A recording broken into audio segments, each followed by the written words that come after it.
Hey everyone, welcome back to Journey of Wendy Smuggle.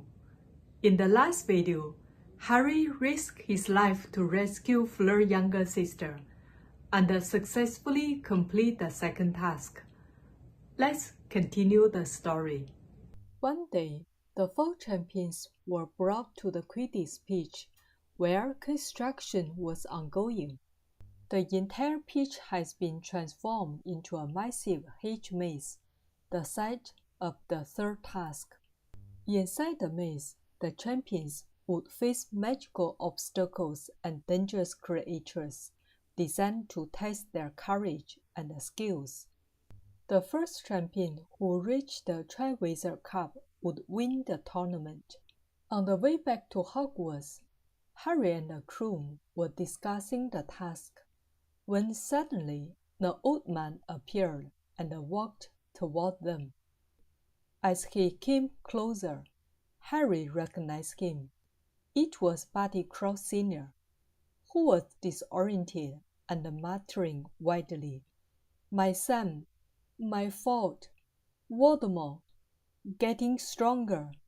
He begged desperately, "I need to see Dumbledore. Take me to Dumbledore." Harry was shocked.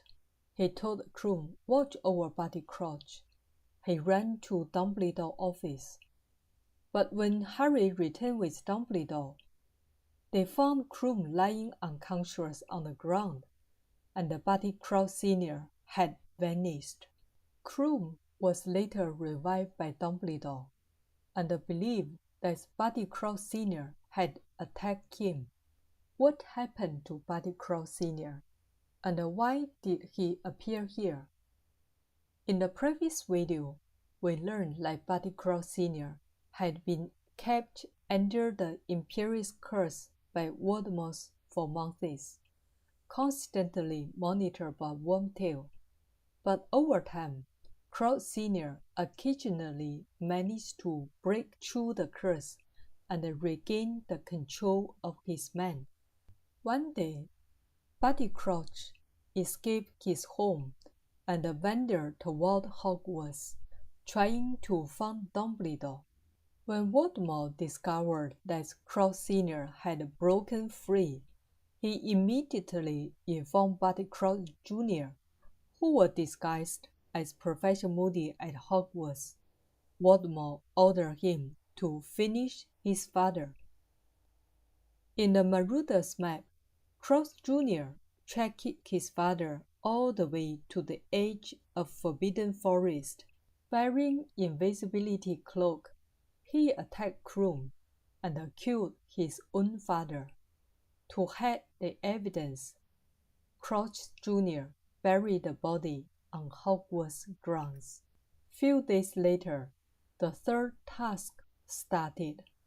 The champions entered the maze in the order determined by their current point standings: Harry, Cedric, Krum, and Fleur.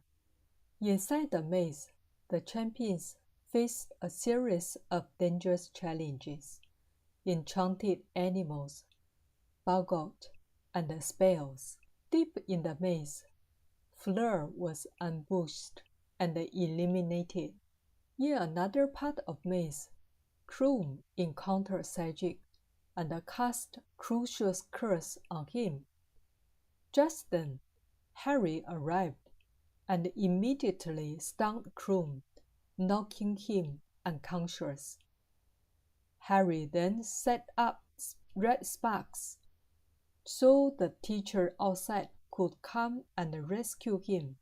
After a few corners, both Cedric and Harry saw the cup.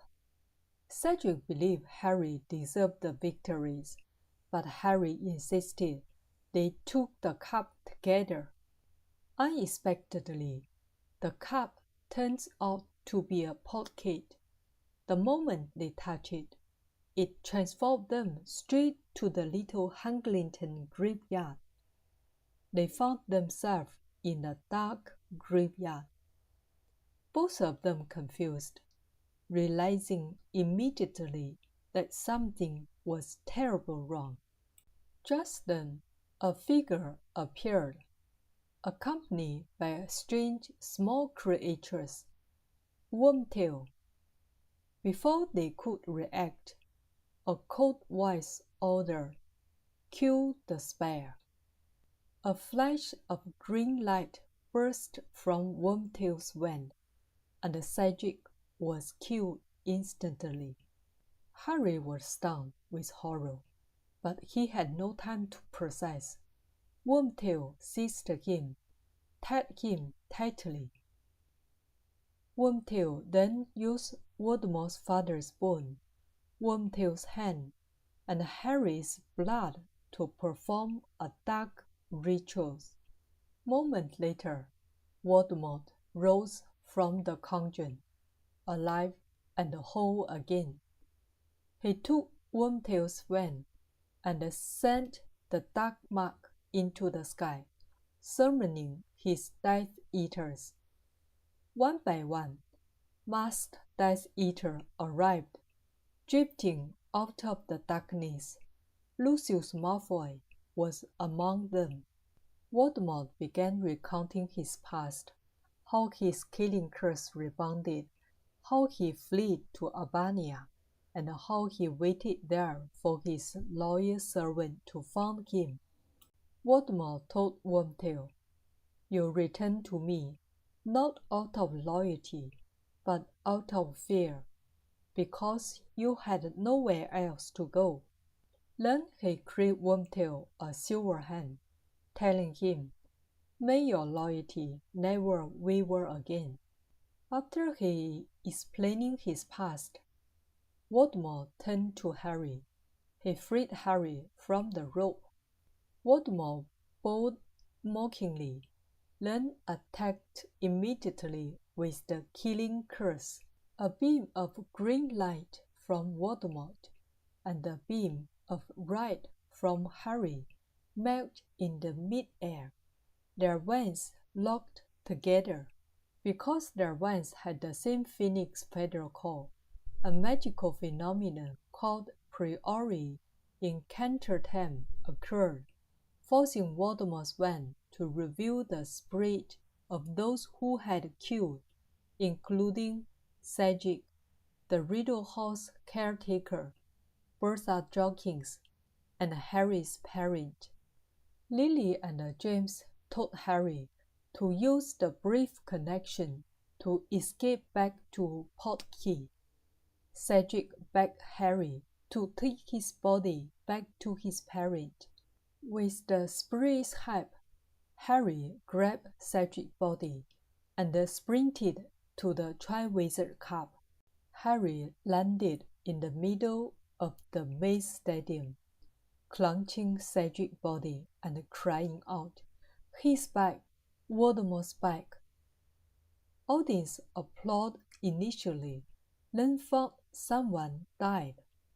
Moody rushed forward and carried Harry away from the chaos. Moody began asking strange questions. Did he rise again? How did he hold his wand? Then he raised his wand, about to kill Harry. Just then, Dumbledore entered and subdued him. The fake Moody was finally exposed and captured. He was then administered a truth potion and confessed everything. He had kidnapped the real Moody and impersonated him all year. He put Harry's name into the goblet. He manipulated all the tasks to ensure Harry survived. He guided Harry to defeat Dragon. He nudged Neville to mention Gillyweed to Harry. He ensured Harry reached the cup first. He murdered his father, Barty Crouch Sr. His mission was to bring Harry to Voldemort. Harry was taken to the hospital wing. Minister of a Magic Fudge arrived, but refused to accept Voldemort's return. He even ordered a Dementor to give Barty Crouch Jr. the case, wiping out the only witness. It was a tragic end of Harry's 4th year. Cedric was died, and Voldemort had returned. Harry received the 1,000 gallon prize. He gave the money to Fred and George, knowing they dreamed of opening their own joke shop, and he also told them to buy Ron a new set of robes.